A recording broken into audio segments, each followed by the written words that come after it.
Almost every day, we go to school to learn, to grow, to dream. But sometimes, the lessons we face aren't just inside the classroom.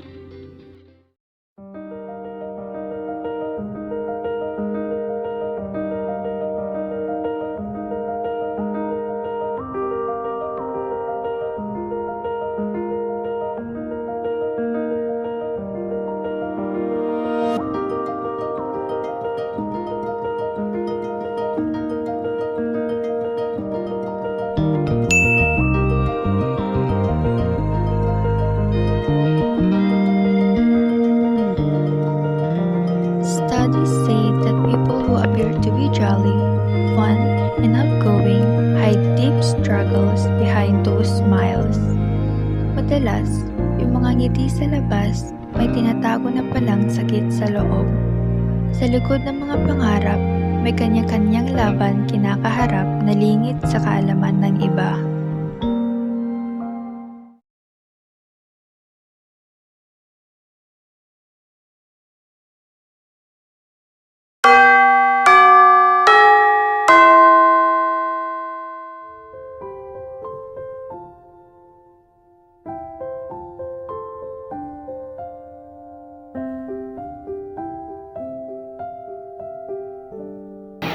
Next week will be your final examination. I hope you're all preparing. And remember, class, that your actions today will shape your tomorrow. Anong tomorrow? Mukhang hindi ko na masisilayan.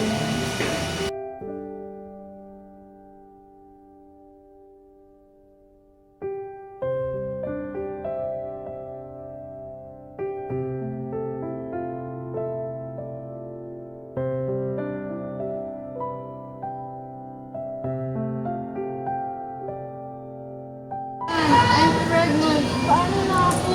Paano ng pag-aaral ko? Paano ng pag-aaral natin? Gusto ko pang makapagtapos. Papalayasin ako sa bahay namin.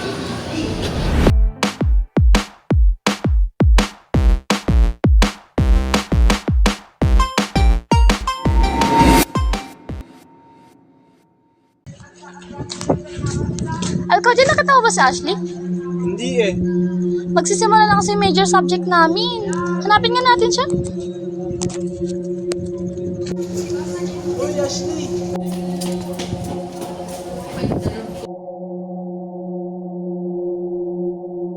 Ashley! Anong ginagawa mo niyan? Huwag mong gawin ang iniisip mo. Islam! Wala nang silbi ang buhay ko.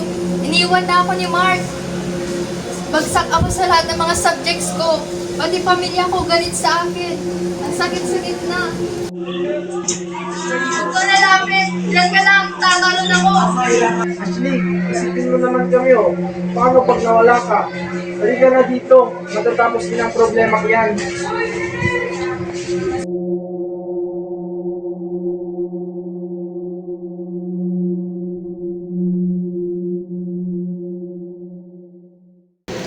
Guys, I have something to share. Don't call me dramatic or what pero gusto ko lang tong ilabas. Ang bigat-bigat na kasi. Hindi ko na siya kayang ikip pa. Nape-pressure na kasi ako kay mama. Lagi niya na lang kasi akong kinukumpara kay ate. Kahit na matataas naman yung nakukuha kong score pero gusto niya kasi lagi perfect eh. Kahit ibigay ko yung best ko. Kahit na bigay ko lahat-lahat, hindi pa rin sapat eh. Kulang pa din.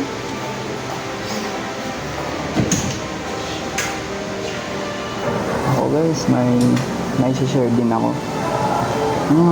Gusto ko na din tumigil sa pag-aaral. Wala eh, tapos talaga. Lalo na wala nang tatay at nanay na sumusuporta sa pag-aaral ko. Kaya gusto ko na lang mag-work. Wala. Hirap din kasi pagkasya yung sweldo ko. Kaso, pag tumigil ako sa pag-aaral, baka mas gugustuhin ko na lang magtrabaho kaysa mag-aaral. Ako, may nabuntis ako. Ano? Paano? Dahil sa bisyo, sa alak, nalasing, nawala sa wisyo, nakagawa ng makamundong gawain. Alam ko namang nagkamali ako pero hindi ko na mababalik ang nakaraan. Kailangan kong tanggapin ang aking responsibilidad. Hindi tayo nag-iisa. Lahat tayo ay may mga sugat.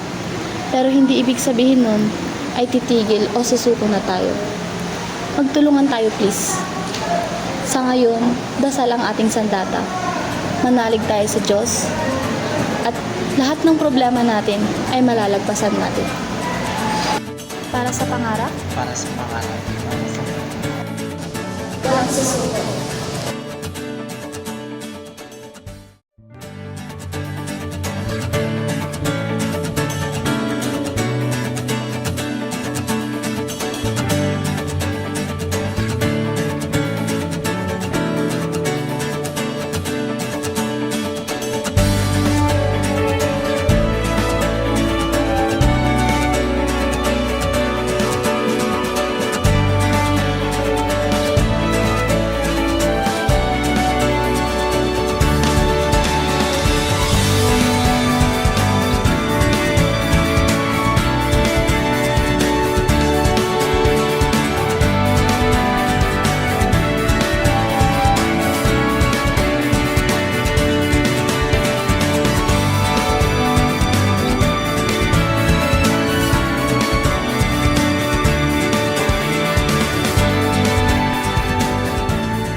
And now, our class valedictorian, Andeo Angelica S. Bachelor of Science, Business Administration. Major in Financial Management. Magandang araw sa inyong lahat. Ako po si Angelica S. Andeo, valedictorian ng taong ito. Una sa lahat, maraming salamat sa Diyos, sa pamilya ko, at sa mga kaibigan kong naging sandigan ko. Hindi madali at perfecto ang pag-aaral. Madami kang hirap na pagdadaanan bago ka magtagumpay. May depression, may pressure, may pagkakamali, unexpected responsibilities, at may financial conflicts. Pero, isang bagay ang natutunan ko. Ang edukasyon ay hindi lang para sa matatalino. Ito ay para sa mga lumalaban, para sa mga piniling mabuhay at magpatuloy despite the struggles and hardship. Para sa mga natututong maniwala sa sarili at hinayaan na lamang ang dikta ng iba. Para sa mga piniling manindigan sa kanilang pagkakamali, para sa mga patuloy na itinataguyod ang pag-aaral. Kahit kapos na kapos na lahat tayo ay may laban, pero hanggat may pangarap ay may pag-asa.